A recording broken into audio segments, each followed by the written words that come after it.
They say the past is quiet when we close our eyes. But if you listen closely, truly listen, you can still hear the medieval street markets calling across the centuries. Not with music. Not with laughter.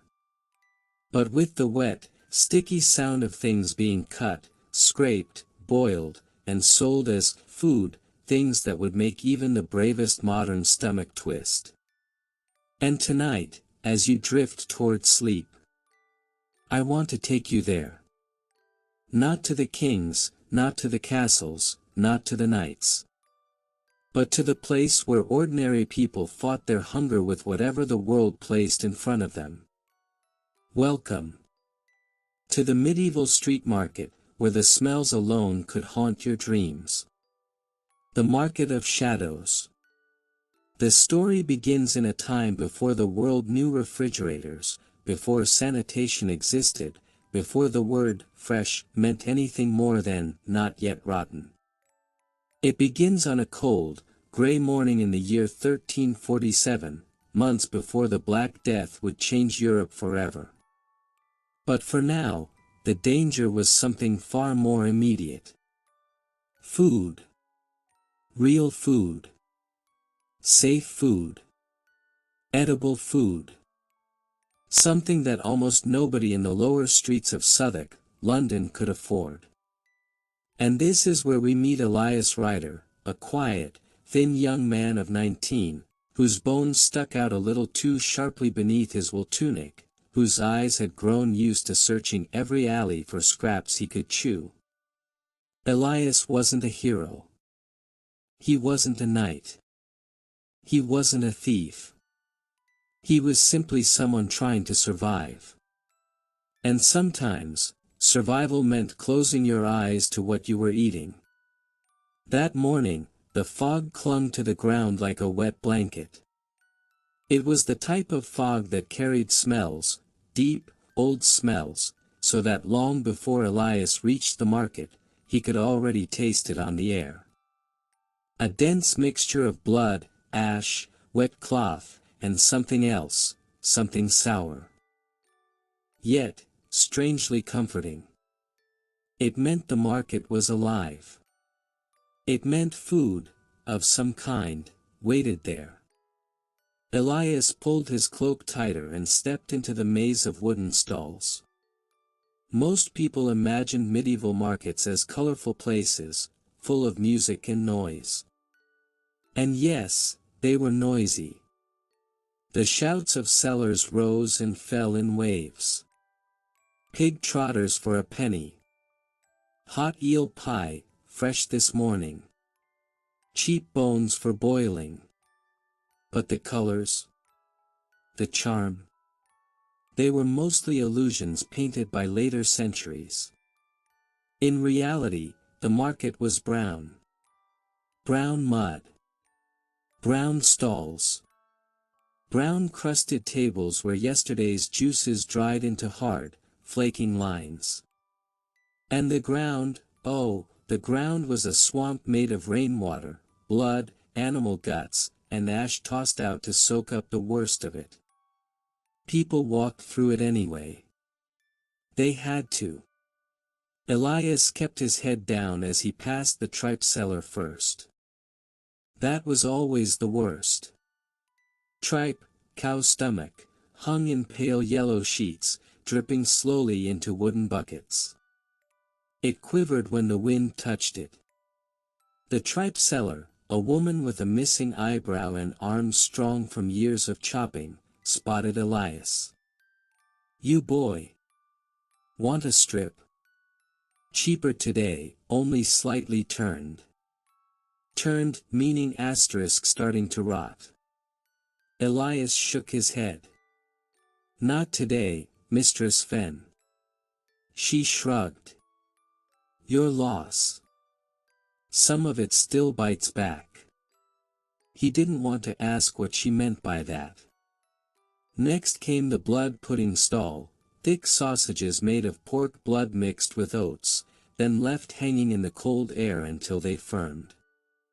Today, however, they hadn't firmed. The weather was too damp. A single sausage split open as he passed it, a thick red line sliding down the wooden post like a tear. Elias tried not to look. This place always felt like a test, of stomach, of will, of the ability to ignore the truth of what humans would eat when hunger pushed them against the wall. But then something new caught his attention. A smell. Not the usual bad smell. Not rot. Not animal waste. Not smoke. This one was sweet. Honey-like. Warm. It drifted through the winter air like a whisper, and Elias turned his head, confused. Nothing in the lower market ever smelled pleasant. That's when he saw it. A tiny stall squeezed between two larger ones. A stall he'd never seen before.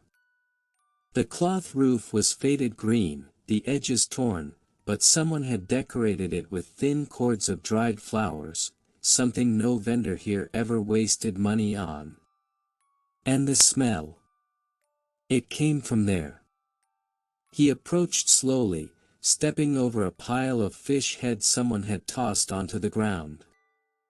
The vendor behind the stall wasn't from London, Elias could tell instantly. The man's clothes were stitched in a strange pattern, the wool dyed a deep blue instead of the usual browns and grays. He had dark hair braided with thin copper wire and eyes that held a brightness unusual for this place. As Elias neared, the man smiled. "You smell it, don't you?" he said, voice smooth as warm bread. "Everyone does, though few dare to ask." Elias swallowed, unsure why this man seemed so calm in a place like this. "What is it?" he asked. The man tapped a wooden jar with his finger. Its lid was sealed with wax, and faint steam curled from the cracks. "A delicacy from far east of here," the vendor whispered. "Something travelers say was once served to emperors." Elias laughed softly. "In Southwark? Nothing served here ever reached an emperor." The vendor leaned forward. His breath smelled faintly of cloves, another rarity. "Oh, you would be surprised at what emperors eat," he said. "And far more surprised at what peasants do." He lifted the lid. And the smell intensified. Sweet. Warm. Slightly meaty. Elias peered inside, and his breath caught. Inside the jar were small pieces of something caramel-colored, floating in thick golden broth. They looked soft, tender, almost like fruit, yet not. "What is it?" Elias whispered. The vendor's smile widened. "Candied rat." Elias stepped back instinctively. "Rat." "Field rats," the vendor corrected calmly. "Not the filthy ones from the sewers. These live on grain, fresh roots, and clean soil. Harvested young, skinned carefully, cooked in honey and herbs until the meat melts like custard." Elias could barely process the words. People in Southwark ate rats, yes, when desperate. But not like this. Not beautifully cooked. He couldn't deny it, the smell was tempting. "Here," the vendor said, offering a small wooden spoon. "A taste. Free." Elias hesitated. His stomach growled. The winter had been cruel. He hadn't eaten since yesterday afternoon. But still. "Is this safe?" he asked. The vendor raised a brow. "Safer than half the meat here. Safer than the tripe. Safer than blood pudding." Safer than those pies stuffed with eels caught in waters where people dump, well, everything. Elias couldn't argue. He accepted the spoon. The piece of meat wobbling on it was tiny. Barely a scrap. He lifted it to his mouth. The smell wrapped around him like warm air from an open oven. He closed his eyes. And he ate it. The sweetness hit first, honey, deep and rich. Then the herbs, thyme, maybe a touch of sage. Then the meat itself, soft, tender, surprisingly clean tasting. Not gamey. Not bitter. Almost like dark chicken cooked in syrup. When Elias opened his eyes, the vendor watched him carefully. "Well?" the man asked. Elias couldn't hide it. "It's good," he admitted. "Shockingly good." The vendor chuckled. "You see, even horrors become delicacies when cooked correctly." As the warm taste lingered in his mouth, Elias felt something strange, a fleeting moment of comfort, of warmth spreading through his chest despite the cold morning air. But then a shout broke the moment.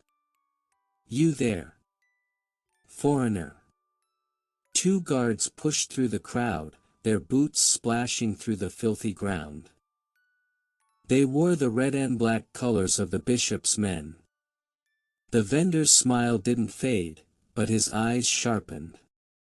The guards approached with suspicion dripping from every step. "What are you selling?" the taller one demanded.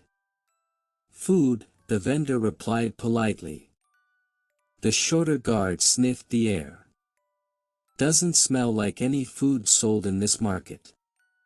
"That," the vendor said calmly, "is because this is not food from your market." The tall guard narrowed his eyes. "We have rules. Food must be inspected. We don't allow foreigners to sell strange meats.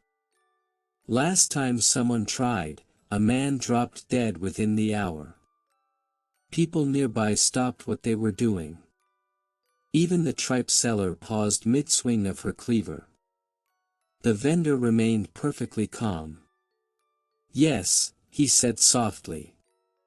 "But that man died because he ate spoiled pork from your own butcher. Not mine." The crowd murmured. The guards hesitated, but only for a moment. "Pack up," the tall guard snapped. "You're leaving. Now." The vendor exhaled slowly. Then he turned to Elias.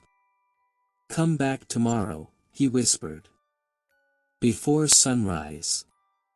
There is more to show you."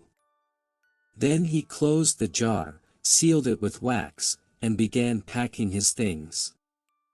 As the guards pushed the crowd away, Elias stepped back, unsure why he suddenly felt a small, quiet weight in his chest.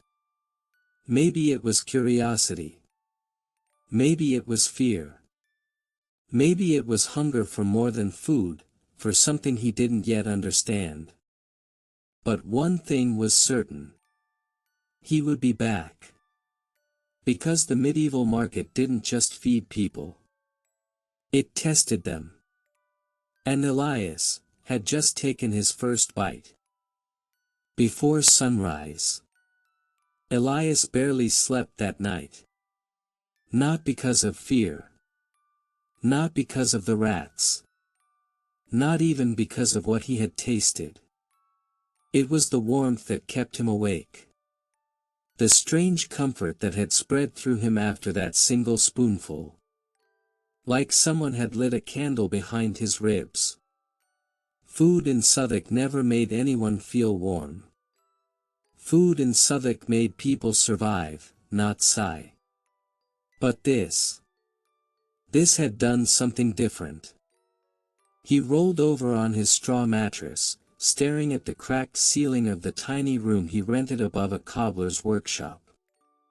The walls were thin enough that he could hear neighbors arguing downstairs, a cat fighting outside, and the creak of the wind scraping against the shutters.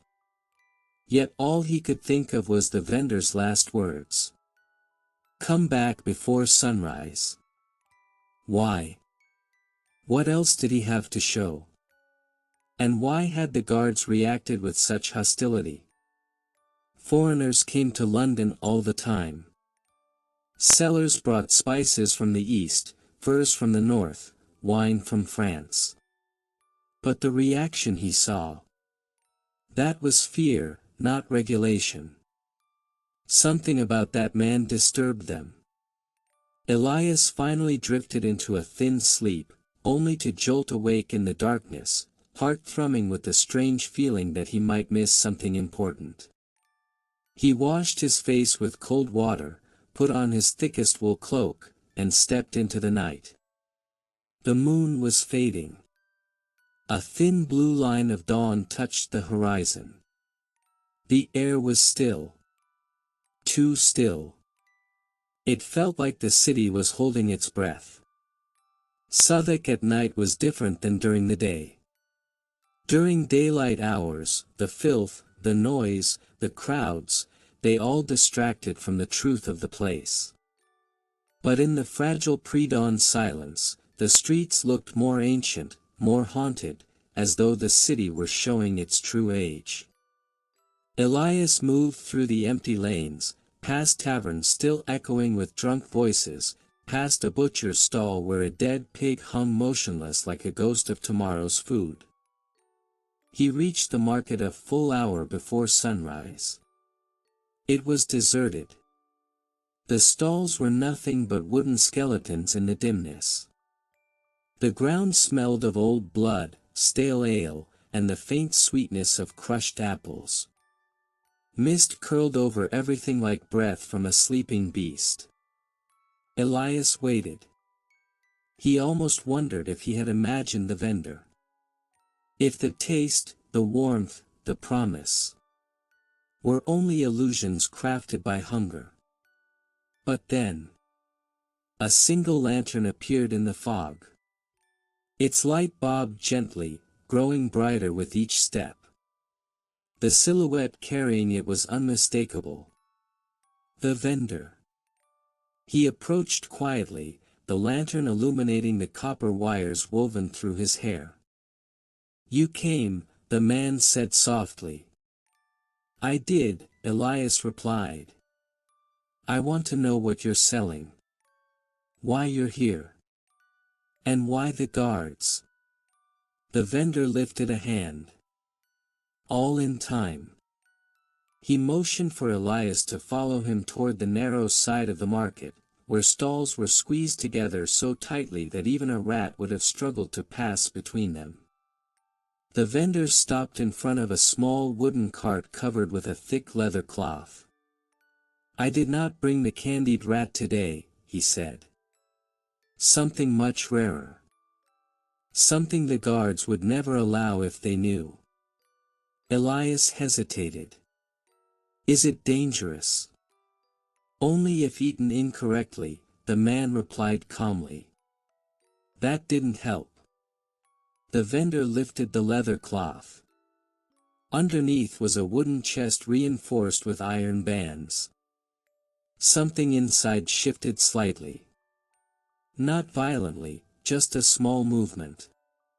A soft sound, almost like breathing. Elias froze. Is that alive? He whispered. Yes, the vendor said. For now. Elias stepped closer. The vendor unlocked the chest with a metal key carved in an unfamiliar shape. He lifted the lid. Inside was a bundle wrapped in damp linen, moving ever so lightly. What is that? Elias whispered. The vendor peeled back the cloth. And Elias's stomach tightened. It was a bird. A small, gray-feathered bird with long, delicate legs and a sharp beak. Its eyes were closed, and it looked weak, shivering. "I've never seen one like this," Elias whispered. "You haven't," the vendor replied. "Not in England. These are called marrow bird star. Found only in the marshes of the Far East. They feed on roots, worms, insects, berries, clean creatures. Pure creatures." Elias wasn't sure what he was supposed to feel. Pity. Curiosity. Hunger. The vendor removed a small wooden knife, polished and delicate. "You're not going to kill it here, are you?" Elias asked. "Of course not," the vendor said. "That would spoil the taste entirely. Marrow birds must be prepared while half sleeping. Too much fear poisons the meat." Elias swallowed. "People eat these?" he asked. "Not people," the vendor answered. "Emperors. Monks. Scholars. Those who have forgotten what hunger feels like. And you want me to try it?" "Yes," the vendor said. Then added in a quieter tone. "Because something is coming to this city. Something dark.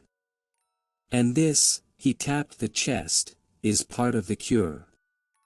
Elias stared at him. "The cure for what?" The vendor closed the chest again. "For what will arrive with the rats," he said softly. "The ones you do not eat. The ones that carry sickness in their fleas." Elias's blood ran cold. "How do you know that?" he whispered. But the vendor did not answer. Instead, he took a small clay pot from inside the cart. He opened it, revealing a soft paste that smelled faintly of mint and fire. He dipped his finger into the mixture and touched it lightly to Elias's wrist. A tingling warmth spread instantly. "What is this?" Elias breathed. "Protection," the vendor said. "For the body. For what lies ahead." Elias looked at him, fear and confusion swirling in equal measure. "Why me?" he whispered. The vendor smiled, gently, almost sadly. "Because you're the only one who tasted the rat without flinching. And the city will soon need people who are not afraid of the things others fear." The mist around them thickened. A crow cried in the distance. And somewhere deep in the market, something scurried across the ground, too big to be a mouse, too deliberate to be a stray dog. The vendor's eyes flicked toward the sound. "They're arriving sooner than I thought," he murmured. "Elias, we don't have much time." "Time for what?" The vendor took a deep breath. "To teach you," he said, "what people really ate in the old markets. And why." He placed a hand on the wooden chest. "Are you ready?" Elias hesitated. Then nodded. Whatever was happening. Whatever was coming. He was already in too deep to turn back. And dawn was only minutes away. The lesson begins ****. The first thin streaks of morning light stretched across the roofs of Southwark as the vendor, still without a name, carefully lifted the marrow bird from the chest. The creature blinked slowly, weak but peaceful, as though it didn't fully understand the world around it. Elias watched, silent and uneasy. He had seen animals prepared for eating all his life, pigs, goats, chickens, fish, but never like this. Never with such tenderness. Never with such ceremony. The vendor cradled the tiny bird in both hands, whispering in a language Elias didn't recognize. The words were soft, rhythmic, almost like a lullaby. What are you saying? Elias asked. A blessing, the vendor replied. Everything eaten should be given thanks. Even the smallest life. Elias frowned. No one in Southwark blesses their food. That, the vendor said quietly, is why they are always sick. He placed the bird gently on a clean cloth laid across a low wooden table. The rays of dawn caught the tiny feathers, turning them silver. Elias realized he was holding his breath. What happens now? He asked. The vendor took out a knife, small, thin, razor-sharp, and held it up to the light. This, he said, is the part people today would call horrifying. But in the old markets, it was survival. More than survival, actually. It was craft. Art. Knowledge passed down through centuries. Elias swallowed hard. His stomach nodded. The vendor didn't hesitate. He worked with speed and grace, slicing with precise motions so smooth that the bird barely twitched. It was quick, clean, almost gentle. In seconds, it was done. Elias closed his eyes for a moment, not out of disgust, but from the strange mix of sadness and awe settling over him. When he looked again, the vendor was already preparing the small pieces with the mint-like paste from the clay pot. What is that paste? Elias asked. The bloodroot and star mint, the vendor answered. It keeps the sickness out of the meat and strengthens the breath. In my homeland, a traveler can live off a single marrow bird for 2 days. Elias blinked. Just one. The vendor nodded. It is not the size of the food that matters. It is what the food becomes when prepared properly. He handed Elias a small piece wrapped in a leaf. Eat, he said. Elias hesitated. Raw. Nothing from the marsh can be cooked, the vendor replied. Heat destroys what makes it powerful. This was too much. Candied rat was one thing. But raw marsh bird? Elias took a breath and bit down. The texture surprised him. It wasn't slimy or stringy. It melted instantly, like butter, with a whisper of herbs and a strange coolness that spread through his mouth and chest. He exhaled slowly. It tastes like winter, he whispered. The vendor smiled. Good. That means your body accepts it. What would have happened if it didn't? Elias asked. The smile faded. You don't want to know. Before Elias could respond, a distant sound cut through the quiet morning, a rattling, scratching noise, coming from the far edge of the market. The vendor stiffened. Slowly, he turned his head. You hear it, don't you? He whispered. Elias nodded. Something was moving. Not one thing. Many things. Scuttling. Soft but steady. Rats. But not the sleek black rats Elias was used to seeing dart through the alleys. These sounded heavier. Numerous. Close. The vendor's hand tightened around the table. They shouldn't be here yet, he murmured. Not for weeks. What do you mean? Elias asked urgently. The vendor didn't answer. He simply extinguished the lantern, packed the bird bones into a small pouch, and grabbed Elias by the arm. We need to go, he said sharply. But. Now. The urgency in his voice made Elias obey without question. They stepped away from the stall, moving through the rows of empty wooden tables. The sky was brightening, but the sun still hadn't risen high enough to chase away the shadows. The scuttling noise grew louder. Closer. Too close. Elias glanced behind him. And his blood ran cold. Dozens of dark shapes were swarming across the ground at the far end of the market. They moved in a wave, flowing like liquid shadows, their bodies bumping, scraping, spreading out as though searching for something. Not food. Not waste. Something else. Elias whispered, "Are those normal rats?"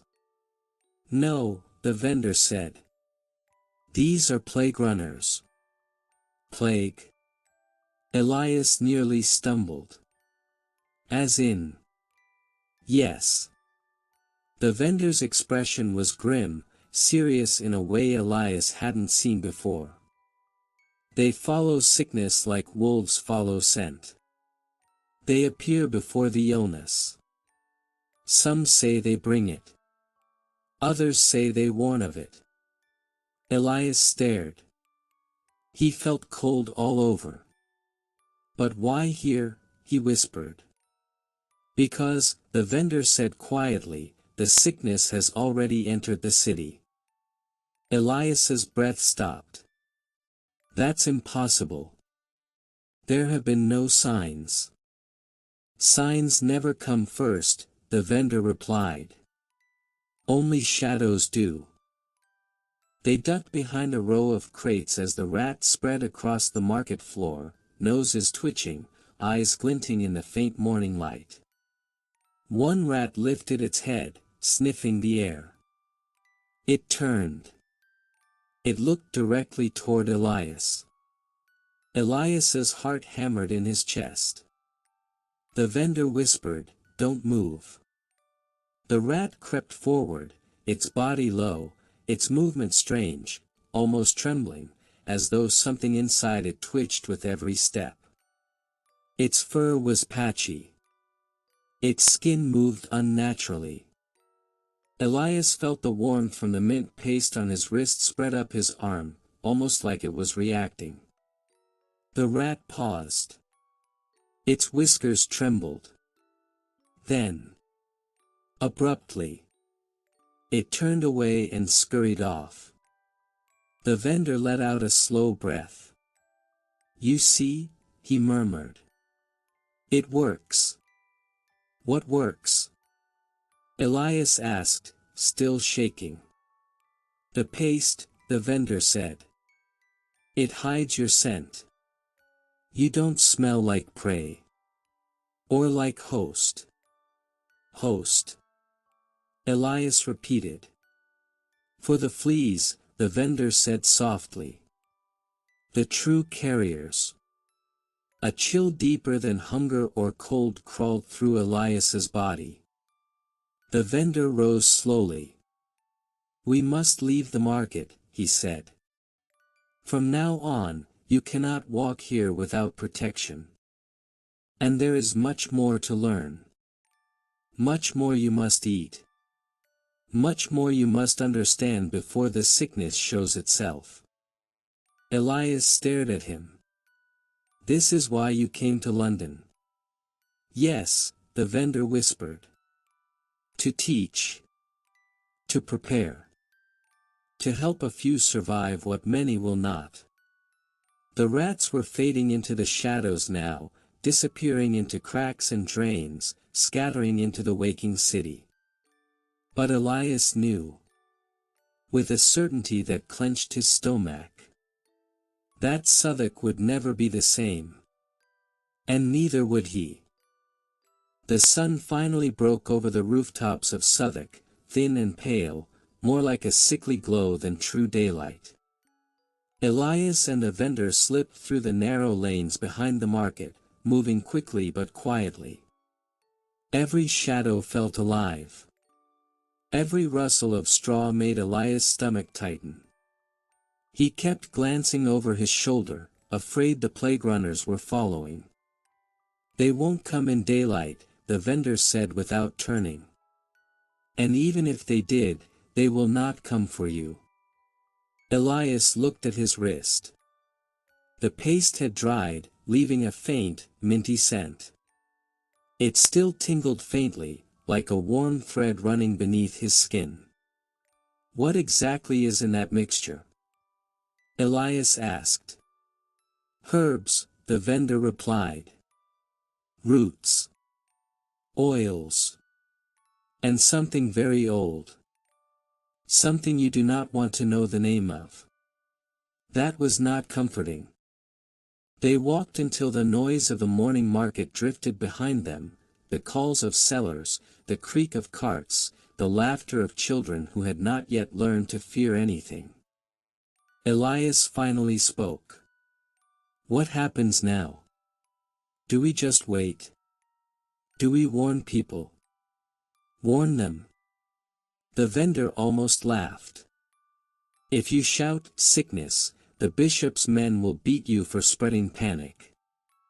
And if you show them the rats, they will shrug and say rats are everywhere. Then what are we supposed to do? We prepare, the vendor said. Quietly. They walked a few more steps. Prepare for what? Elias insisted. For what the rich will leave behind, the vendor answered softly. When they flee the city. Elias stopped. Flee. Who? Everyone with money, the vendor said. Everyone with horses. Everyone with land outside the walls. They always leave first. Always. Elias stared. How do you know all this? The vendor looked at him for a long moment. Because I have walked through 3 cities that died, he said quietly. 3.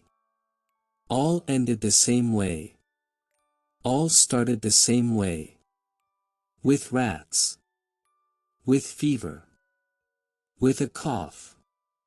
With the smell of rot creeping into the wells. Elias swallowed hard. He could feel his heartbeat in his throat. The vendor resumed walking, and Elias followed. Come, the vendor said. I have something to show you. Something that will help you understand why food, real food, was the true weapon of survival. They reached a tiny alleyway that Elias had never noticed before. It was barely wide enough for 2 people to walk side by side. At the end was a wooden door half hidden behind a stack of broken barrels. The vendor knocked 3 times in a strange rhythm. Tap, tap, pause, tap. A bolt slid open. A pair of eyes, old and sharp, appeared. You're late, a woman's voice said from behind the door. I brought someone, the vendor replied. The bolt shut. A moment later, the door opened. The woman who stood there was at least 70, maybe older. Her hair was gray and braided tightly. Her hands were thin but strong, the veins rising like roots beneath her skin. Her eyes scanned Elias with a precision that made him feel like an ingredient rather than a person. This him? She asked. Yes, the vendor said. Humph. He's thin. Hope he doesn't faint. Elias blinked. Faint from what? The woman smirked.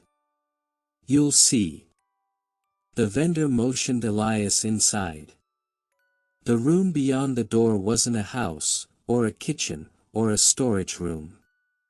It was a hearth hall, a long, low chamber lit by a single fire in the center. The air was warm with the smell of herbs, smoke, and something vinegar-like. Dozens of clay jars lined the walls. Bundles of dried plants hung from the rafters. In the corner stood a table covered in wooden bowls, knives, and parchment filled with scribbled notes. This was no ordinary place. Elias whispered, "What is this?" "A teaching hall," the vendor said. "Very old. Very hidden. The sort of place that existed long before markets became filthy. Before sellers forgot how to cook without killing people." The old woman snorted. "Before men decided everything had to be cooked fast and cheap." She walked up to Elias, grabbed his chin, and examined him like a doctor would. "Humph. He's alert. Good. We begin now." "Begin what?" Elias asked. The vendor nodded to the woman. "Start with the simplest." She moved to the table and picked up a small clay jar sealed with wax. Inside were tiny, pale gray strips of something dried and curled. Elias frowned. "What is that?" The vendor answered softly. "Dried eel skin." Elias blinked. "People eat that?" "In the old markets," the vendor said, "they treasured it. Fishermen dried it over fires, then boiled it into broth when the winter came. It kept families alive." The old woman shoved a bowl toward him. "Eat." Elias looked inside. Boiled water. 2 dried strips. A pinch of salt. It looked like something a desperate sailor would drink. He lifted it to his lips. The taste surprised him again. It was gentle, warm, soothing, slightly smoky. Something about it felt like medicine. Something that moved through his chest in waves of quiet comfort. The woman watched him closely. "Good. You don't gag easy." "He has a strong stomach," the vendor said. "He'll need it," the woman replied. "Because we haven't even reached the real dishes yet." Elias lowered the bowl. "What dishes?" The vendor pointed around the hall. Clay jars with mysterious contents. Bundles of herbs he'd never seen. Bones tied with string. Small bottles of dark liquids that glittered in the firelight. "These," the vendor said, "are the foods the poor used to make, before the market sellers forgot the right ways. Before the nobles banned certain practices. Before the knowledge was lost." Elias stared. "Lost? Why?" "Because the church preferred prayers over recipes," the old woman snapped. "Said people shouldn't rely on strange plants or marsh animals. Said good Christians should eat wheat and meat." The vendor added, "As if poor people had such choices." The woman placed a small wooden tray in front of Elias. On it were 3 items. 1. A dried frog's leg. 2. A tiny bowl of fermented grains. 3. A strip of dark gelatin. Elias pointed slowly. "What, exactly, am I supposed to do with these?" "Eat them," the woman said matter-of-factly. "One at a time. Slowly. And listen." Elias felt his stomach turn. The frog's leg was brittle like parchment. The fermented grains smelled sharp. And the gelatin. "What is this made of?" he asked. The vendor answered quietly. "Ox blood. Dried and treated until it cannot rot." Elias nearly dropped the tray. "Blood?" The old woman raised a brow. "Do you prefer starving?" He didn't. His hands trembled slightly as he lifted the frog's leg. It was cold. Dry. Weightless. He closed his eyes and bit into it. It cracked like thin glass. The taste was strange, almost sour, almost bitter, almost earthy. It reminded him of wet soil after a storm. He swallowed, heart racing. The vendor nodded. Good. That was the ancient traveler's food. Light, portable, long-lasting. Kept people alive across continents. Next came the fermented grains. They tasted sharp, tangy, somehow alive. He shivered. Finally, he lifted the blood gelatin. His throat tightened. The vendor whispered, "This is the hardest. But the most important. Be brave." Elias took a breath. Placed it on his tongue. It dissolved instantly, rich, metallic, deep. Warmth spread across his chest. He exhaled slowly, shaking. When he opened his eyes, the old woman was smiling. "You're ready." "For what?" Elias whispered. The vendor placed a hand on his shoulder. "For the real lesson," he said softly. "The one about why medieval markets fed people the way they did. And why the sickness that's coming will make these foods matter again." Elias felt the room spin slightly as the warmth from the dried blood spread through him. He whispered. "What do I need to learn now?" The vendor answered.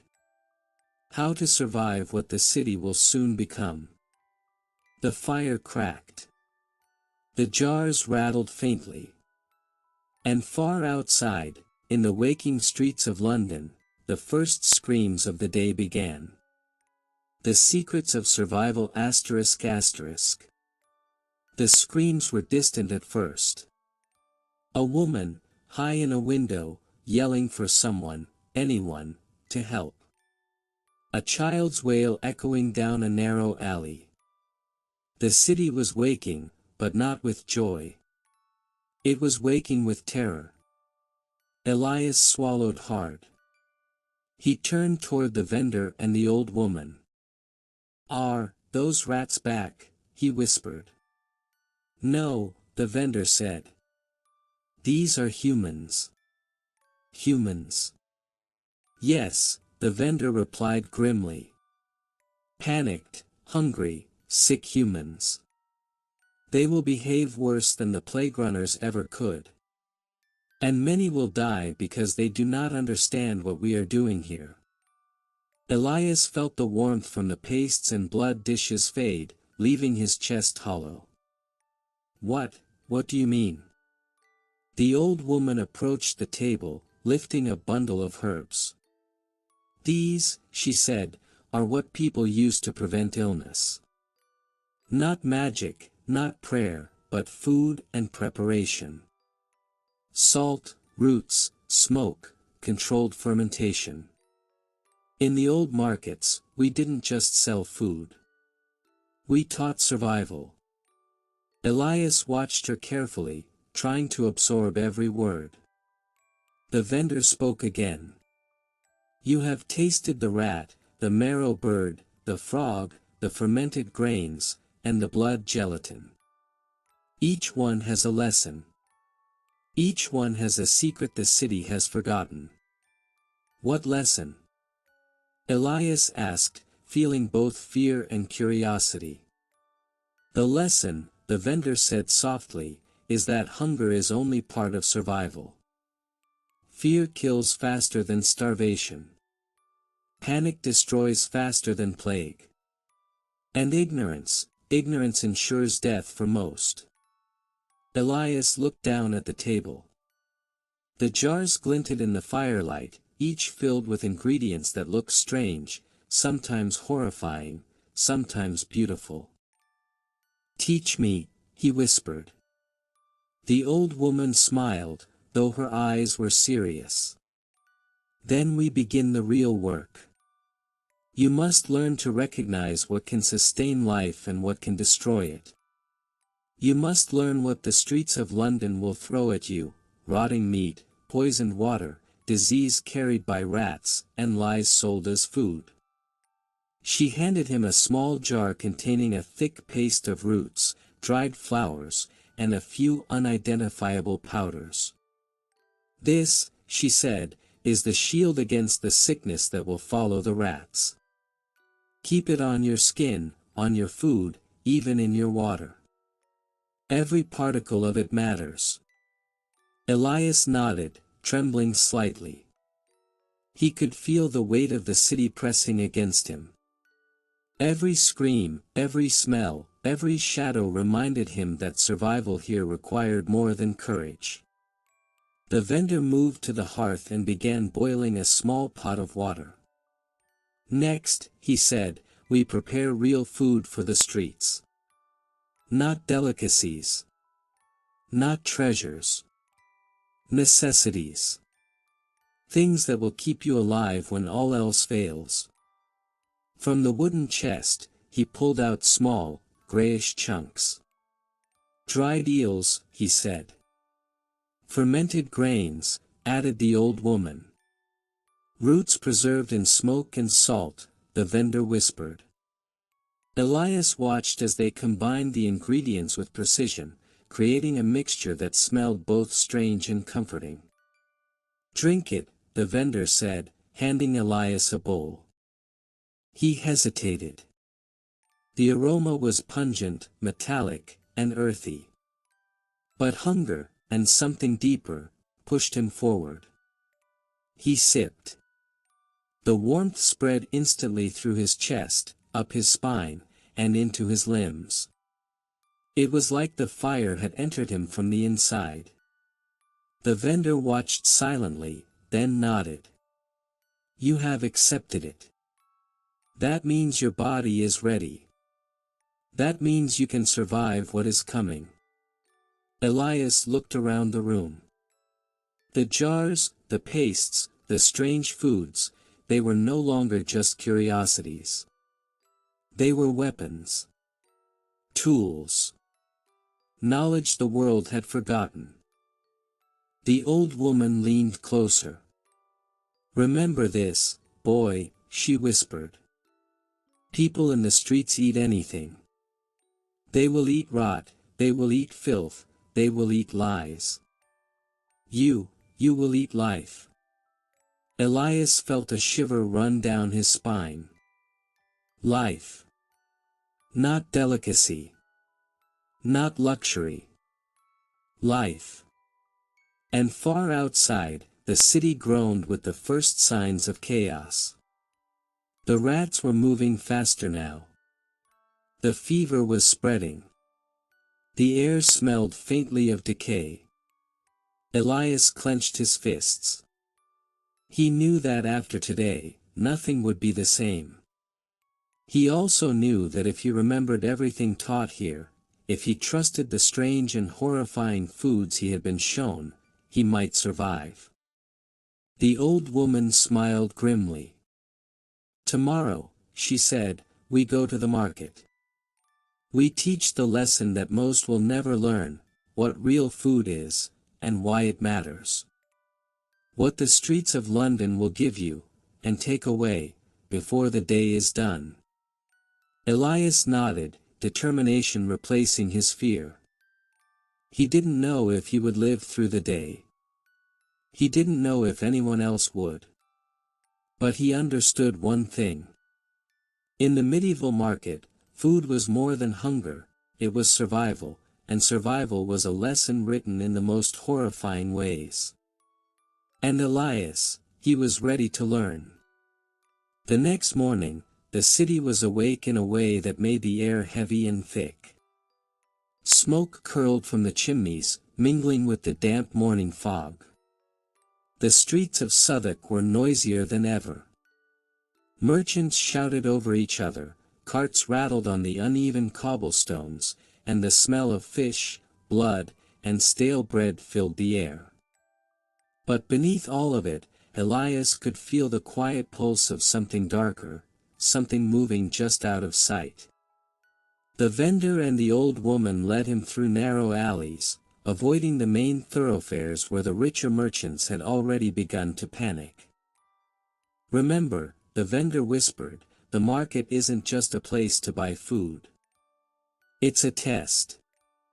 And today, you'll see why." Elias followed closely, his stomach tight with anticipation. The lessons of the past days, the rat, the marrow bird, the dried eel, the blood gelatin, were all preparing him. But he didn't yet understand the full weight of what survival here required. As they entered the main market square, the sight made him freeze. The crowds had grown, and with them, chaos. People jostled each other violently, scrambling for barrels of flour, piles of cheap bread, and rotten meat. Rats darted between their feet, unnoticed in the rush. A woman screamed as a cart tipped over, spilling its contents, rotting vegetables and worms squirming in the muck. "Observe," the vendor said softly. "Notice what they eat. Notice what they ignore. Every choice here determines life or death." Elias looked in horror. Men were tearing into half-rotted carcasses of animals, thinking them fresh. Children were gnawing at hardened cheese covered in gray mold. The smell was unbearable. Yet, some people seemed to thrive amid the filth, their stomachs heartier, their eyes sharper. "These are the ones who understand survival without knowledge," the vendor whispered. "But most will die because they lack discipline. And because they trust only hunger, not wisdom." Elias shivered and looked down at his own stomach. The warmth of the pastes and the marrow bird gave him courage. He was prepared in a way others weren't. The old woman pointed to a small stall at the edge of the square. It was laden with wooden bowls, bundles of herbs, and jars of liquids that glimmered strangely in the morning light. "This," she said, "is what the city has forgotten. The true food of survival. You will learn how to prepare it here, in the midst of the chaos, while others fight for rot." Elias stepped forward, following her instructions carefully. She handed him a bundle of dried roots, telling him to crush them gently. He added them to a pot of boiling water, stirring slowly, releasing a fragrant, earthy aroma that drew curious eyes from nearby vendors. A man approached, sniffing the air. "What's that?" he demanded, suspicious. The old woman's eyes narrowed. "It's food that keeps you alive," she said simply. "Do you want to live or die?" The man hesitated, then nodded slowly. Elias felt a thrill of power. Knowledge was life, ignorance was death. As the pot simmered, the vendor handed Elias small portions of dried eels and fermented grains, showing him how to mix them into a nourishing broth. The city's chaos swirled around them, but inside this small space, Elias learned focus. Precision. Patience. "Most people eat like animals," the vendor said softly. "They grab, they swallow, they trust only hunger. But we prepare. We respect the food. We respect the body. That is what separates life from death." Elias tasted the broth. It was strange, pungent, earthy, but it filled him with a steady warmth, stronger than anything he had felt from ordinary food. He looked around and saw the difference. Those who ate carelessly became weak, coughing or stumbling. Those who understood, who could recognize the smell, the texture, the preparation, thrived quietly among the madness. A scream pierced the square, sharp and sudden. A cart of rotten meat had toppled, and a small mob surged toward it. Elias didn't flinch. The old woman and the vendor had trained him to see beyond instinct. He stepped aside, observing, learning, preparing. The vendor whispered, "Today, you will see everything. You will understand why medieval markets were horrifying, and why the knowledge of food, properly prepared, could make the difference between survival and death." Elias nodded, his heart steady now. Hunger, fear, chaos, it no longer controlled him. He was ready to learn the market's darkest secrets. And as the rats scuttled unseen beneath the feet of panicked merchants, he knew one thing with certainty. He would survive. Because he had learned to eat knowledge, not just food. The horrors on the stalls ***. By mid-morning, the market had descended into a grotesque symphony of hunger and chaos. Elias moved with the vendor and the old woman through the narrow alleys and over the muddy squares, observing everything with sharp, careful eyes. Today, he would see the reality of medieval survival, the foods that most modern people would never dare touch, the meals that had kept people alive in ways that were both ingenious and horrifying. The first stall they approached was run by a wiry man with a sun-scorched face and hands blackened by smoke. His table was covered with a heap of grayish lumps, slick and glistening in the pale sunlight. "Lard and offal," the vendor whispered to Elias. "People call it trash. But it is protein. Fat. Life." Elias recoiled slightly. The smell was pungent, sour, salty, almost metallic. But the old woman pressed a small piece into his hand. "Eat," she commanded. He hesitated, then remembered the marrow bird, the candied rat, the frog's leg, the blood gelatin. Survival required courage, and the taste, surprisingly, was not entirely unpleasant. Rich, dense, oily, with a lingering earthiness, it settled in his stomach like a strange blessing. This, the vendor said softly, was a staple. Waste to some, treasure to others. They moved on, past piles of dried fish, guts, and entrails hanging like garlands from ropes above the stalls. Children with hollow cheeks picked at the scraps, coughing, laughing, and crying all at once. The smell of old blood and fermented matter made Elias's head swim, but he focused. Observation first, disgust second. The next stall was worse. A woman was stirring a cauldron filled with something brown and moving slightly. Elias could see small shapes, worms, larvae, possibly maggots, swimming lazily in the thick liquid. The woman was selling this as a kind of porridge, claiming it would strengthen the weak. "Grubs," whispered the vendor. "Protein. Cheap. Life for the hungry." Elias gagged slightly, but the old woman pressed a small spoon into his hand. "Do not taste with revulsion," she said. "Taste with comprehension. Understand why it exists." He lifted the spoon slowly, the thick, lumpy liquid sliding across his tongue. The taste was earthy, bitter, and strangely energizing. His body felt warmth spreading again, a recognition of survival, not pleasure. "This," the vendor said, "is what people will eat when nothing else exists. And they will live if they know how." They continued, weaving through the stalls, each one more grotesque than the last.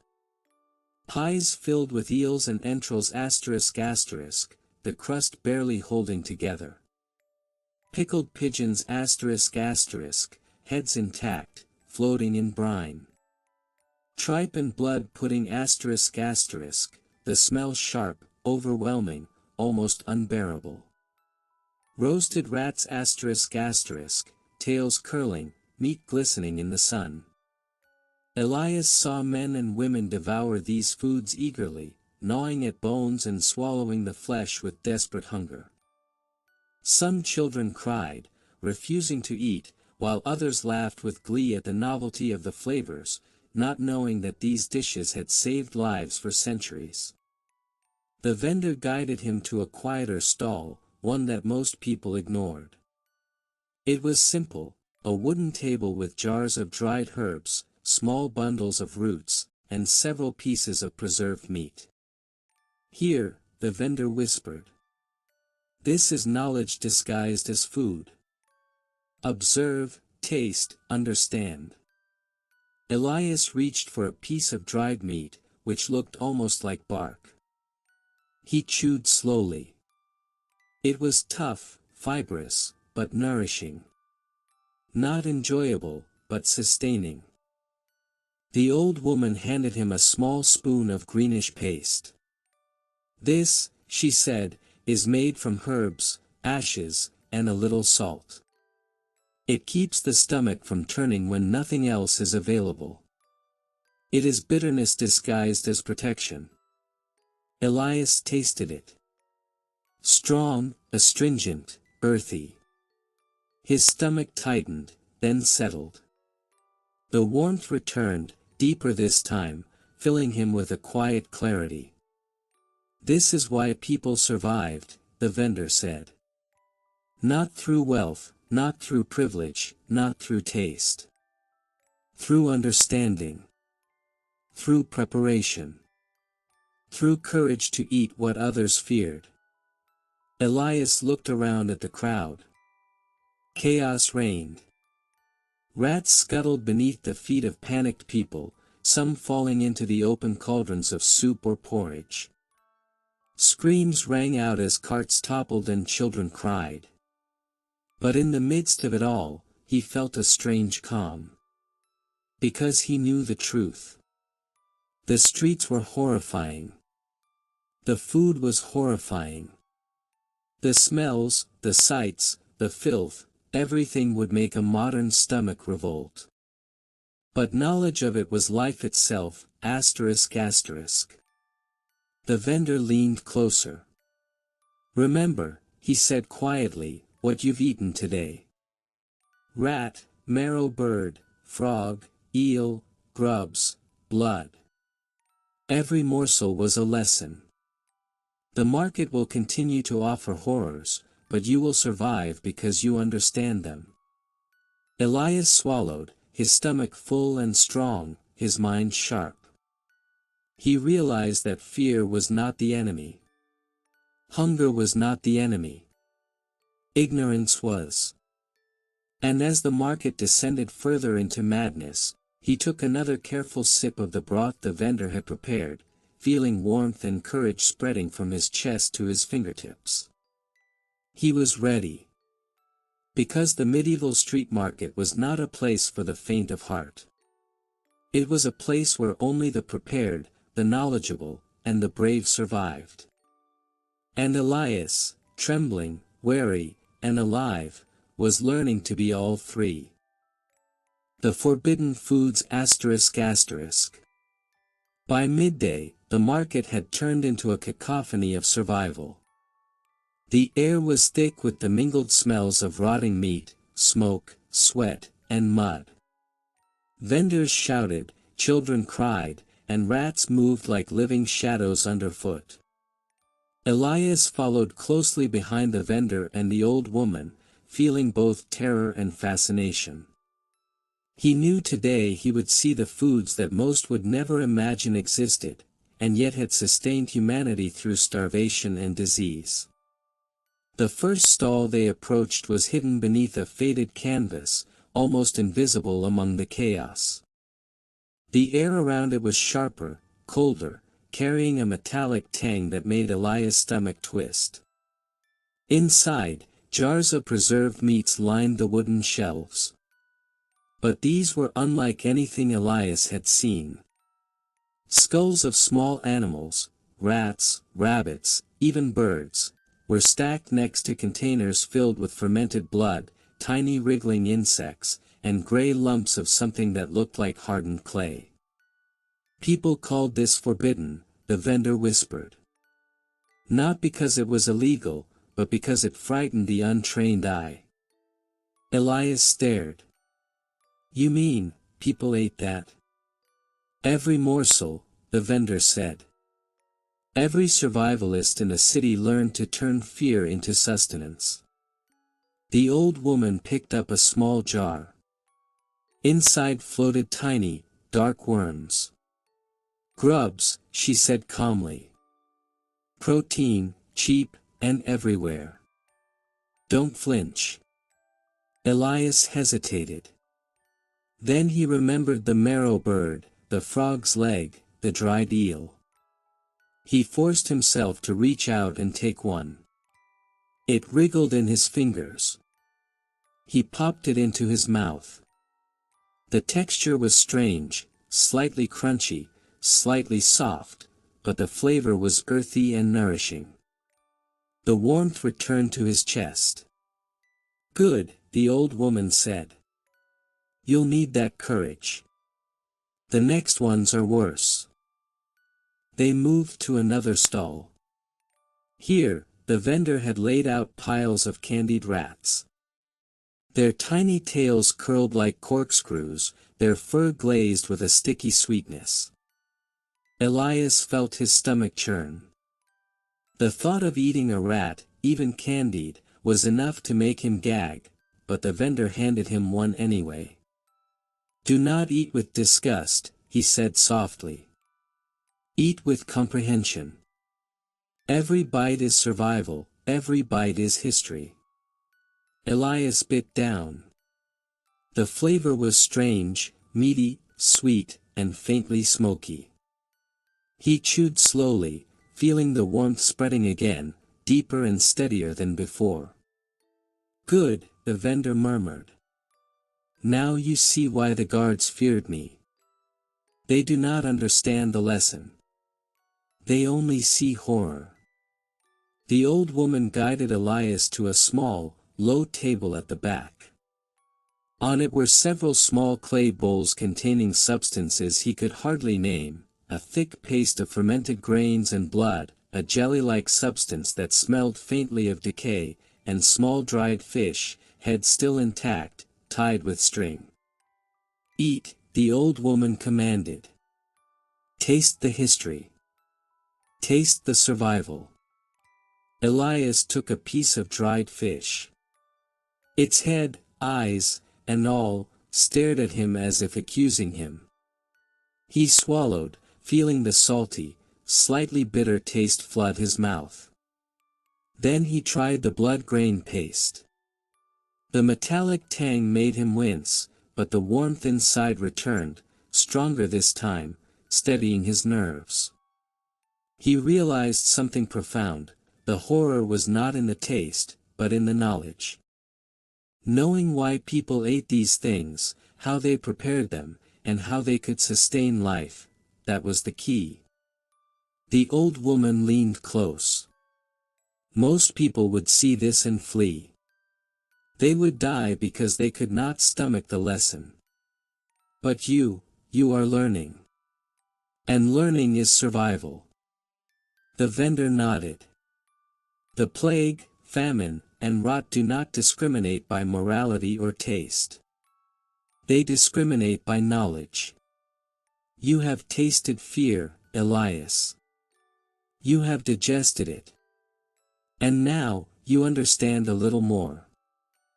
Elias felt both proud and nauseous. His body was full, his chest warm, and his mind alert. But the images of rats in candied form, grubs wriggling, and fermented blood lingered. The horror was real, but so was the strength he felt from having survived it. The market continued to scream around them, the chaos intensifying with every passing minute.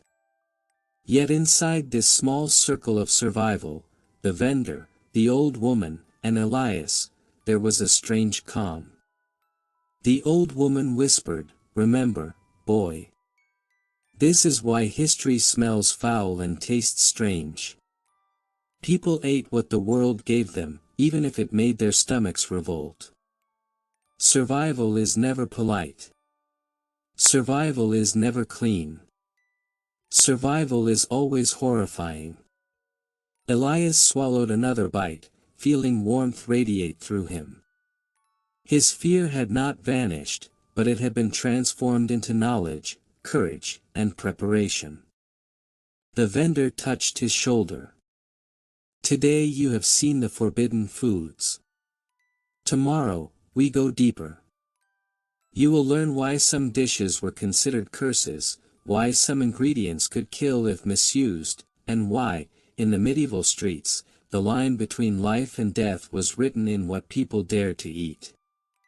Elias nodded, trembling slightly, but no longer in disgust, only in anticipation. Because he knew the next lessons would push him further into the real horror of survival in the medieval market. The extreme lessons ***. By late afternoon, the market had become a labyrinth of chaos, noise, and filth. The sun hung low, casting long shadows across the muddy cobblestones, making rats look larger than life as they scuttled through the crowds. Elias followed the vendor and the old woman closely, every step deliberate. Today, he would learn the extreme truths, the foods that most would call disgusting, even deadly, but that had sustained the desperate for centuries. The first stall they reached was almost hidden behind a pile of broken crates. The air smelled pungent, like iron and rot mixed with smoke. On the table were rows of jars filled with fermented offal, some of it so black it almost seemed solid. Some call this poison, the old woman whispered, but if prepared correctly, it feeds hundreds without fail. Elias peered into a jar. The contents squirmed slightly. He swallowed hard. "This is not for the faint of heart," the vendor said. "But today, you must taste it. Today, you must understand why survival is not about comfort, but knowledge." The old woman pressed a small spoon into his hand. "One taste. Slow. Observe." Elias took a trembling sip. The taste was strong, metallic, tangy, almost alive. He gagged, but forced it down. Instantly, a warmth spread through his chest and down his limbs. His heart steadied, and the nausea subsided. "Good," the vendor murmured. "It takes courage to swallow the truth. And courage is what keeps you alive here." Next, they moved to a pile of small, preserved rodents. Not candied, not boiled, simply dried and salted. "People sneer at this now," the vendor said, "but in winter, when no fish, no fowl, no grains were left, this was life." Elias's stomach twisted, but he took one in his hand and, following their instructions, chewed slowly. The flavor was earthy, dense, and oddly satisfying. He felt energy returning, a tangible sense of strength that nothing else could provide. The old woman then led him to the darkest stall of all. It was barely lit, with shadows crawling across the walls. Inside were jars of blood, bile, and preserved organs, each carefully sealed and labeled with strange symbols. "This," she said softly, "is why medieval medicine and cuisine were the same. Misuse, and it kills. Correct use, and it sustains." Elias's eyes widened. "You mean, people ate this?" "Not often," the old woman replied. "Only the desperate. Only the knowledgeable. Only those who understood balance." The vendor added, "And the fools who ignored the warnings died quickly. Knowledge was life. Ignorance, death." They handed him a small spoon of thick, black paste. Taste, they instructed. It smelled metallic, sour, and faintly sweet. Elias hesitated, but the warmth from previous lessons urged him forward. He lifted the spoon to his lips and swallowed slowly. The effect was immediate. Warmth surged through him, stronger and deeper than ever before. His mind sharpened, senses heightened. For a brief moment, the horrors of the market, the stench, the screaming, the rats, felt distant. You see, the vendor whispered, it is not taste that matters. It is understanding. It is preparation. It is knowing what sustains life when everything else fails. Elias nodded, trembling but resolute. He had tasted blood, offal, rodents, marrow birds, and more. His body had accepted them. His mind had learned from them. The old woman leaned close, her voice low and steady. Remember this, boy, medieval street markets were not just places to buy food. They were places of horror, ingenuity, and survival. People ate what they had to, what they were taught to, what the world offered them. And those who did not learn, those who refused to swallow fear, died. Elias felt the weight of her words settle in his chest. Survival was not heroic. Survival was practical, disciplined, and terrifying. The vendor placed a hand on his shoulder. Tomorrow, you will face the final lesson. The foods that modern minds will never forgive. The meals that saved lives during plague, famine, and filth. The most horrifying, most potent, most necessary. Elias's stomach turned, yet he felt anticipation. He had survived the marrow bird, the frog's leg, the grubs, the blood gelatin, the offal, the dried rodents. He had learned to see food as knowledge, and knowledge as life. And he was ready. Because the true horrors of the medieval street market were yet to. The ultimate survival foods ****. As twilight descended over Southwark, the market transformed into a grotesque theater of desperation. Shadows stretched across the cobblestones, blending with the smoke and smells of decay. Merchants shouted in panic, children wept, and rats moved in a restless swarm beneath the tables. Elias followed closely behind the vendor and the old woman, his senses alert and stomach tight with anticipation. This, the vendor whispered, is the heart of the horror. The foods people ate when life demanded it, when nothing else was available, nothing else mattered. The first stall they approached was dimly lit by a single lantern. On the table were jars of fermented offal, blackened and glistening, some still moving faintly.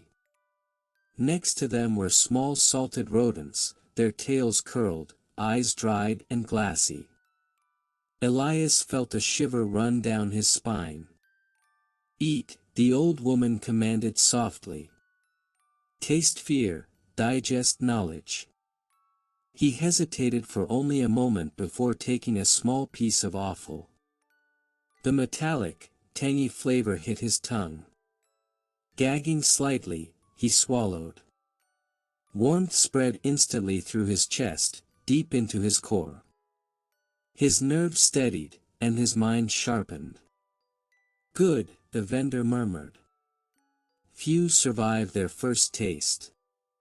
You are learning faster than most. They moved on, deeper into the shadows. Here, Elias encountered pigeon pies, heads intact, crust barely holding together. The smell was sharp, sour, almost unbearable. The old woman guided him to take a small bite. The taste was earthy, fatty, strangely rich.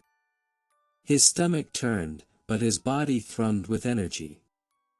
Every morsel is history, she whispered.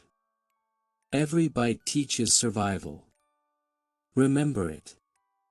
Respect it. Next came blood pudding and fermented grains, black, sticky, and pungent. He took a small spoonful. The metallic tang combined with the fermented sharpness created a taste that made his stomach revolt and his mind focus. Warmth spread, stronger than ever. He understood the lesson: nourishment often comes disguised as horror. The final stall was the darkest, hidden behind crates and barrels. Inside were dried eels, preserved intestines, and blood gelatin, along with jars containing fermented worms and insects. The smell was overpowering, but the old woman placed a small spoon in Elias's hand. "Do not flinch," she said. "Do not think of pleasure. Think only of survival." Elias obeyed.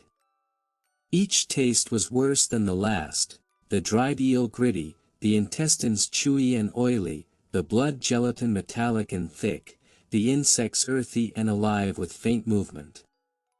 Yet each bite filled him with warmth, energy, and clarity. He felt as if his body and mind were being rewritten, fortified against hunger, disease, and fear. The vendor spoke softly. Medieval street markets were not polite. They were terrifying. People ate what they had to eat, often out of desperation, sometimes out of knowledge. The poorest survived on grubs, rats, blood, offal, and fermented horrors. The wealthier sneered, the ignorant died. And those who understood, survived. Elias looked around at the chaos, men fighting over rotting carcasses, children gnawing on spoiled bread, rats scuttling underfoot. The sights, smells, and sounds were overwhelming. Yet inside him, a calm certainty grew. "You see," the old woman said, "it is not the taste that matters. It is the understanding, the preparation, the courage. Every morsel you have swallowed today, every horrifying bite, has trained you. You are alive because you know, and knowledge is the greatest nourishment of all." Elias nodded, trembling but steady. He had faced marrow birds, candied rats, frog legs, blood gelatin, offal, dried eels, fermented worms, and preserved intestines. He had tasted the true horrors of the medieval street market. And he had survived. The vendor placed a hand on his shoulder. "Tomorrow," he said, "you will return to the streets. You will see how ordinary people, armed with nothing but knowledge and courage, navigate the chaos. You will understand why survival in the medieval market was never about delicacy, taste, or comfort. It was about life, fear, and the will to endure." Elias felt a strange pride. He was exhausted, his stomach full of the strangest foods imaginable, his senses sharpened to a razor. Yet he was ready. Because in the medieval street market, horror and survival were inseparable, and he had just learned to live in both. The ultimate test of survival ***. Night had fallen over Southwark, and the market took on an even more sinister form.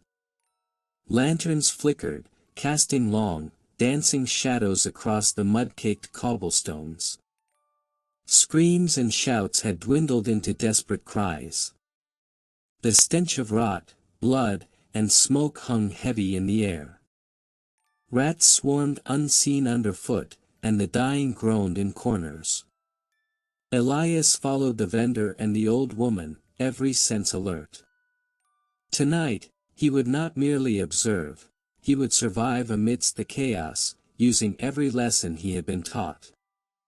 The first challenge appeared almost immediately. A cart had tipped over in the narrow alley, spilling rotten vegetables, spoiled fish, and a few half-rotted carcasses. People scrambled for scraps, fighting and biting, ignoring the rats that moved freely among them. "Watch closely," the old woman whispered. "Do not touch anything yet. Learn first." Elias observed the desperate crowd. Those who grabbed without thought were coughing, gagging, and some fell to the ground, clutching their stomachs.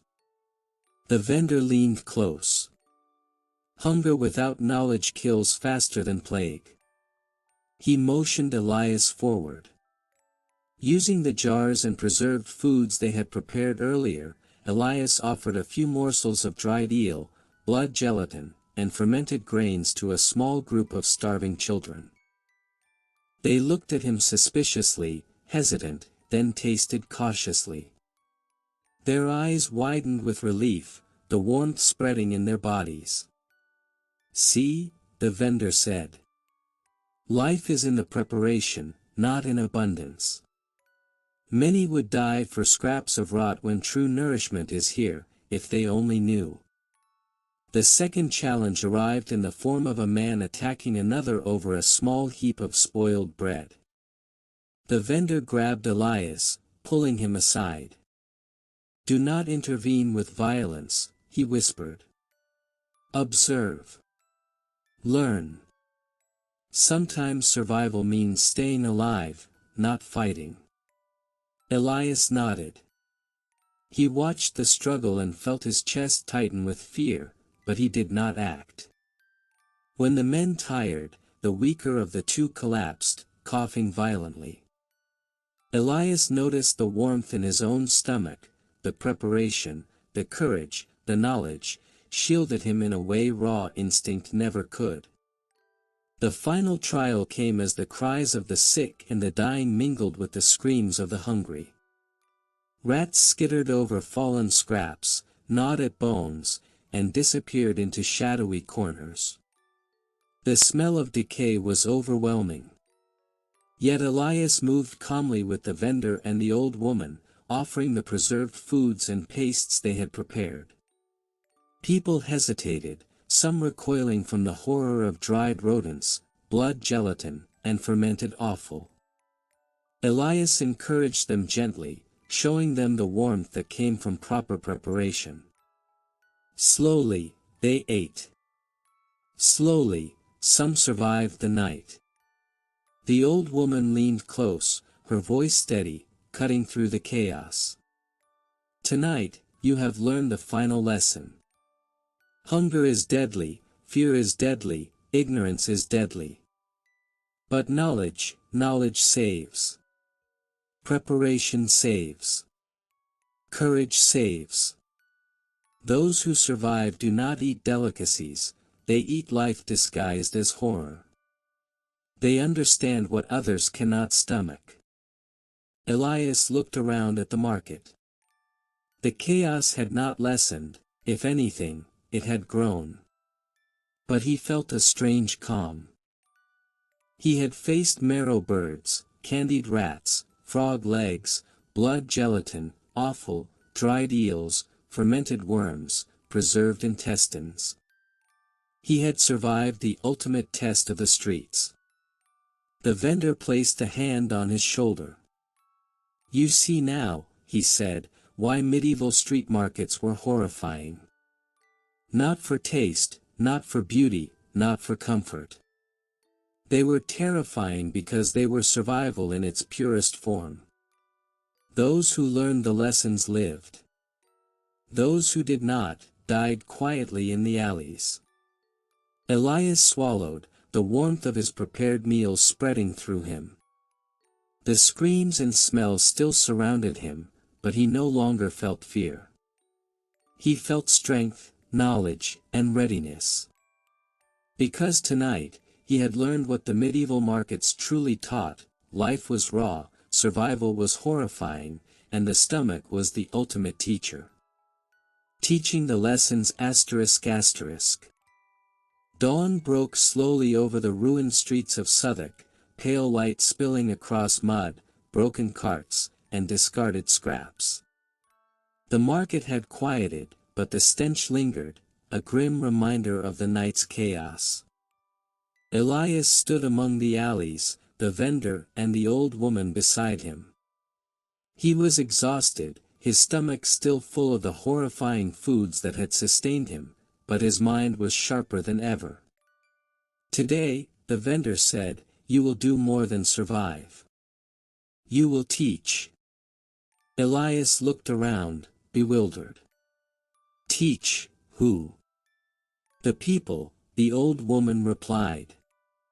The hungry, the weak, the ignorant. They will die without your guidance. Survival is contagious if knowledge spreads.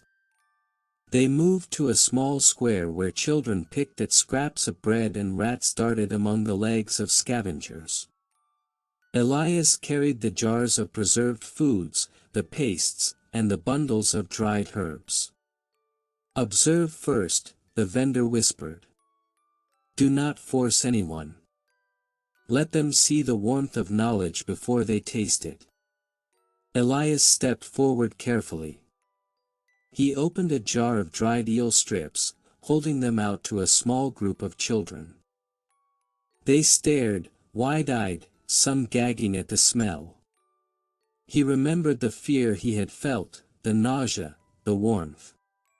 He spoke softly, calmly. This, he said, is life. It may look strange. It may smell strange. But it will give you strength. It will protect you when hunger and disease come.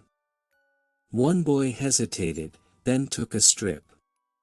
He chewed slowly, then his eyes widened as warmth spread through his chest. He smiled faintly. Good, the old woman murmured. You see. They will learn faster when they see courage in others.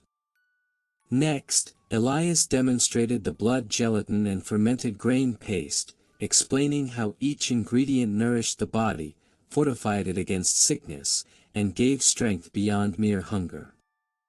Some adults approached warily, suspicious, but after tasting, they too felt the warmth spread, the difference between panic-driven hunger and survival guided by knowledge. People will always fear what they do not understand, the vendor said quietly. It is your job to show them, to guide them, to turn horror into survival. Elias moved through the square, offering small portions, showing proper preparation, mixing herbs into broths, teaching the simple rituals that preserved life, washing, boiling, combining, and observing. Slowly, the square began to feel less chaotic. Children stopped screaming. Adults no longer fought over scraps. Rats still scuttled, but the humans had gained a kind of quiet order, their bodies strengthened by the knowledge Elias carried. The old woman watched him closely. You have learned the market's true lessons, she said. Not through comfort, not through delicacy, not through taste, but through horror, discipline, and understanding. Now you are ready to spread it.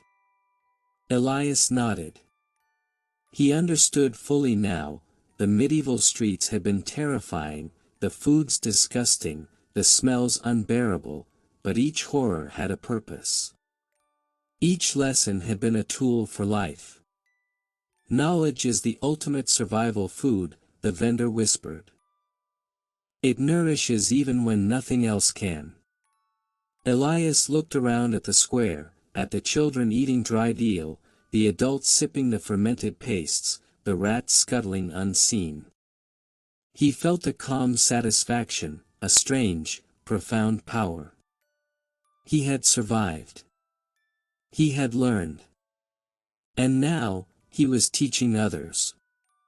In the streets of medieval London, amidst horror, chaos, and filth, life continued, not because it was easy, not because it was clean, but because those who understood how to eat knowledge, fear, and courage, survived.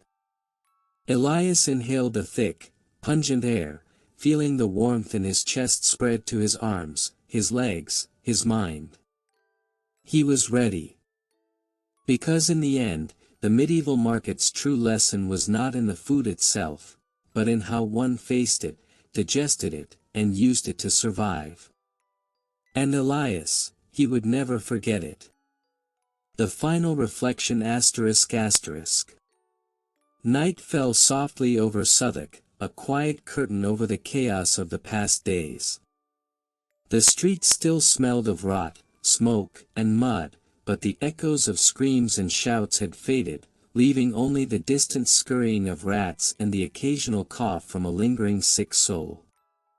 Elias walked slowly beside the vendor and the old woman, his steps measured, his mind heavy but clear. "Do you understand now?" the vendor asked, his voice low, almost gentle. Elias nodded. I think I do. The horror, the fear, the smells, the tastes, it's all part of surviving." The old woman smiled faintly. "Yes. People imagine history as stories of kings, battles, and grand feasts. But the streets, the markets, that was life for most. Ugly, terrifying, often revolting. And yet, life persisted. Hunger taught lessons, fear taught lessons, ignorance killed. But knowledge saved." Elias inhaled the thick night air, remembering every jar, every morsel, every terrifying taste that had coursed through him, the marrow bird, the candied rats, the frog legs, the blood gelatin, the dried eels, the grubs, the offal, the fermented pastes. Each had been a horror, a trial, a teacher.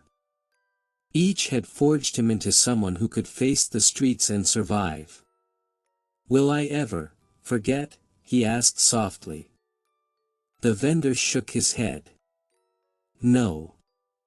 And you must not. Forgetting would be death. Remembering is survival.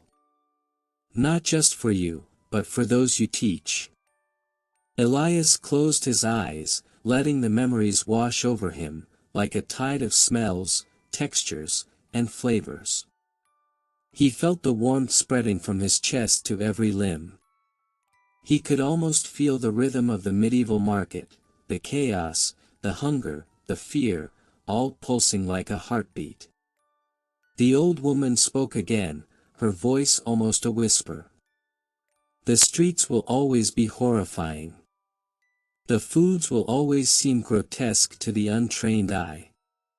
But the lesson endures, life will offer what it will, often ugly, often terrifying.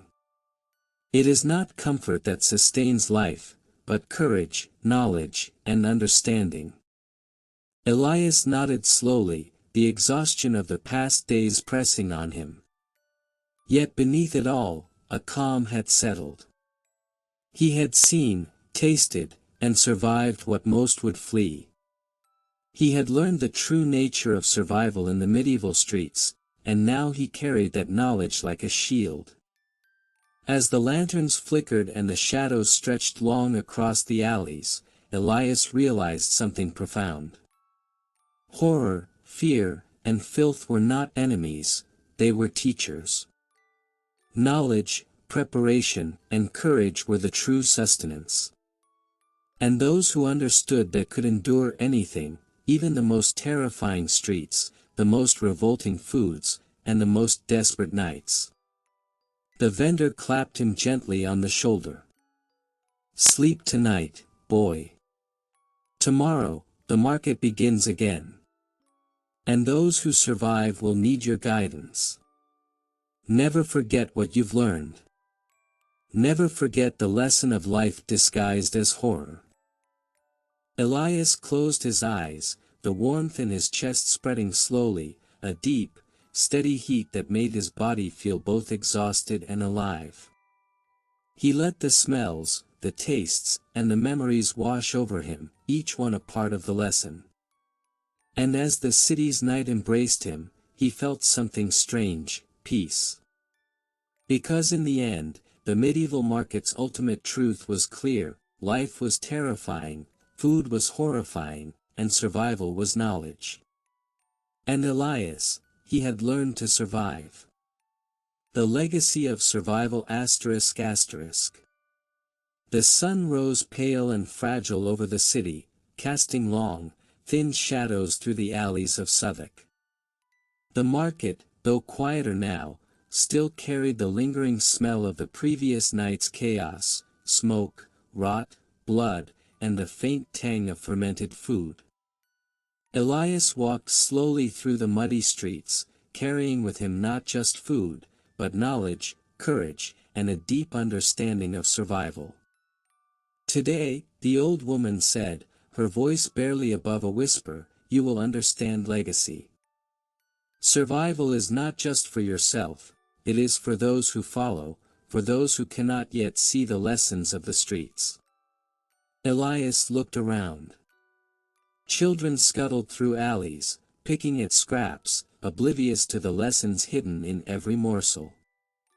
Adults fought over rot and spoiled bread, unaware that what they dismissed as trash could sustain them if they knew how to use it. "You must teach," the vendor said, "but not through force. Show them how to see, taste, and understand. Let them learn what horror has always taught humanity: life comes to those who prepare, and death to those who do not." Elias stopped by a pile of dried eels, candied rats, and small jars of fermented pastes. Slowly, carefully, he demonstrated to a small group of children how to prepare and eat each item. He showed them how to chew, how to smell, how to respect the food, how to extract sustenance from even the most horrifying morsels. Some children cried. Some gagged.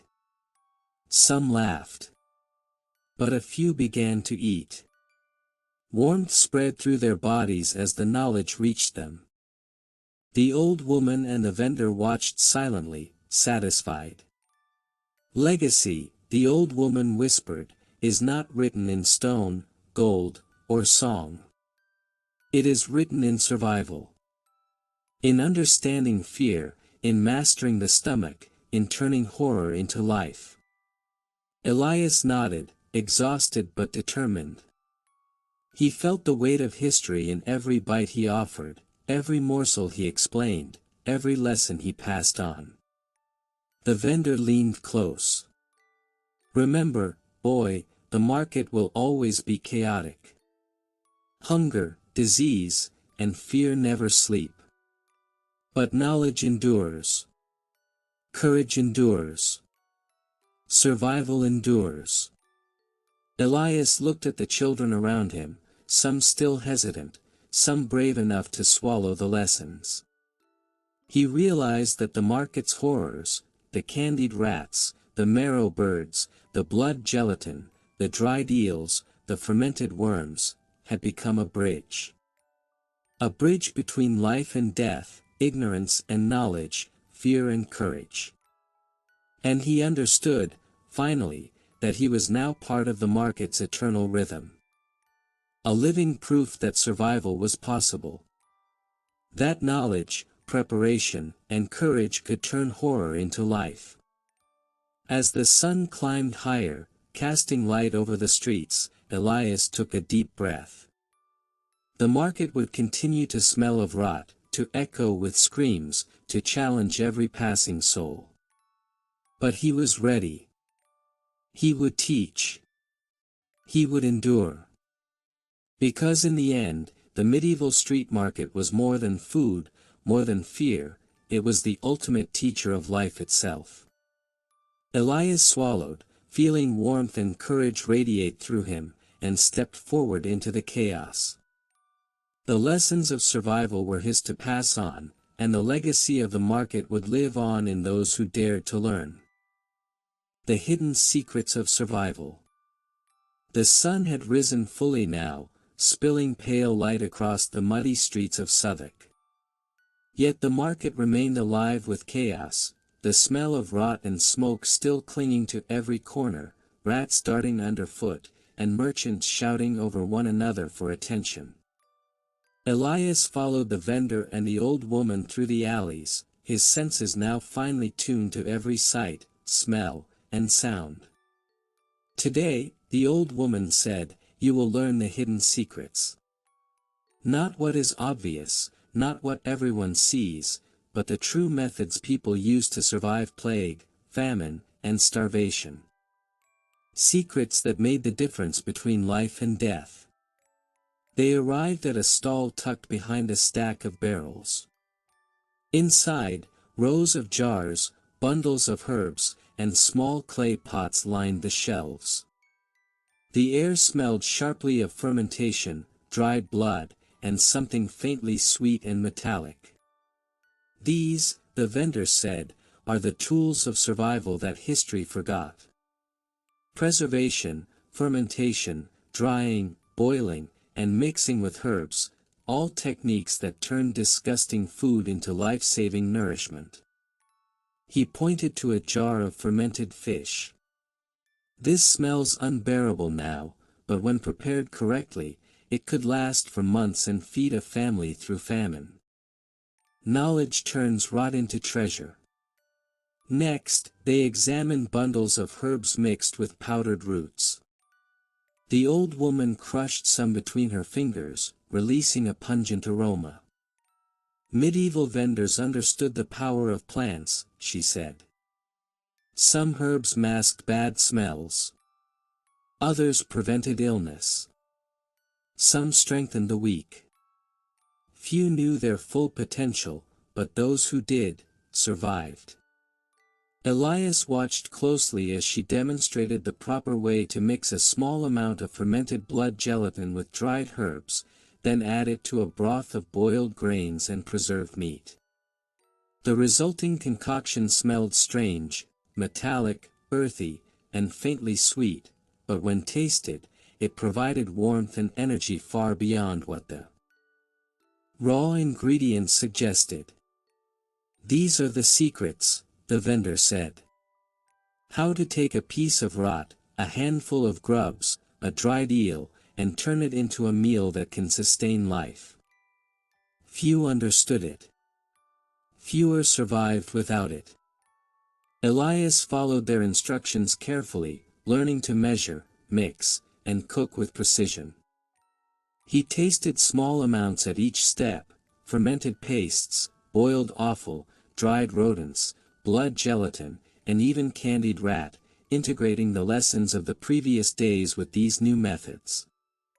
Warmth spread through him, steady, deep, and alive. Many died because they treated food like fear, the old woman said softly. They grabbed, they chewed, they swallowed without thought.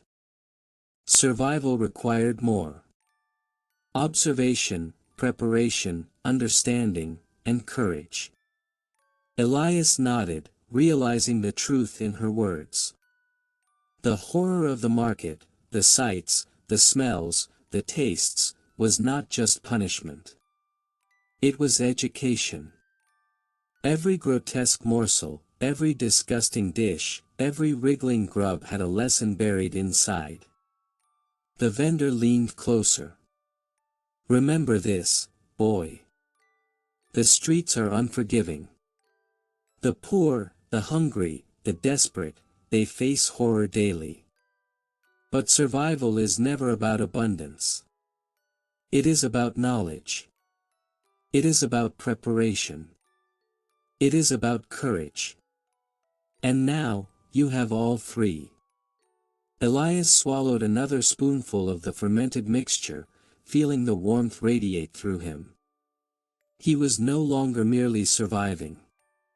He was mastering the market, learning its darkest, most hidden lessons, and preparing to pass them on to others. The old woman placed a hand on his shoulder. Tonight, you will teach these secrets. Show the children, the adults, the desperate, teach them how to see beyond horror, how to taste knowledge, and how to turn fear into survival. That is the true power of the medieval street market. Elias looked out across the streets, still filled with chaos, still smelling of rot, still crawling with rats. And for the first time, he felt a deep sense of purpose. He was no longer just a survivor. He was a teacher, a guide, a living testament to the horrifying but life-saving lessons of history. Because in the medieval market, life had never been easy. Life had never been clean. But with courage, knowledge, and preparation, life endured. Elias stepped forward into the streets, ready to turn horror into wisdom, chaos into order, and fear into survival. The final lesson ***. The sun had fully risen, spilling pale light over the cobblestones and mud of the medieval market. Southwark's alleys were alive with chaos still, yet to Elias, they now felt like a living classroom. Every sound, the cries of the hungry, the scuttling of rats, the clash of desperate hands over scraps, carried a lesson. He looked at the jars of fermented pastes, the dried eels, the candied rats, the blood gelatin, and the bundles of herbs. He thought of every horrifying morsel he had tasted: marrow birds, frog legs, grubs, offal, preserved intestines, and more. Each bite had been a trial, each smell a warning, each sight a teacher. The vendor placed a firm hand on Elias's shoulder. "Remember this, boy. Life in these streets is raw, unrelenting, and often revolting. But survival is not about comfort, beauty, or taste. It is about knowledge, courage, and preparation. And you, now carry all three." The old woman smiled, a rare, soft expression. "You have learned what few survive to understand. You have seen horror and turned it into life. You have swallowed fear and digested knowledge. Now it is yours to pass on." Elias looked out over the market, taking in the chaos with steady eyes. He felt the warmth of the lessons he had consumed, spreading through his chest, his limbs, his mind. Fear had transformed into understanding. Horror had transformed into courage. The grotesque foods that had once made him gag now symbolized survival, endurance, and resilience. He realized, finally, the ultimate truth of the medieval street market. Life was never easy. Life was never clean. Life was never polite. But for those who could see beyond horror, who could taste knowledge and understand fear, life endured. Elias inhaled the pungent, choking air one last time, feeling the full weight of the lessons etched into him. He was no longer just a witness, no longer just a survivor. He was a teacher, a guide, and a keeper of the horrifying truths that had sustained humanity through famine, plague, and desperation. With that, he stepped fully into the market, the chaos surrounding him, the rats scuttling at his feet, the smells of rot and smoke filling his lungs, but he moved with calm purpose. He knew that he had learned the most important lesson of all. Horror teaches. Fear instructs. Knowledge sustains. And survival, in its rawest, most terrifying form, is the ultimate inheritance of life itself. And in the streets of medieval London, amidst filth, chaos, and unimaginable food, Elias finally understood what it truly meant to endure.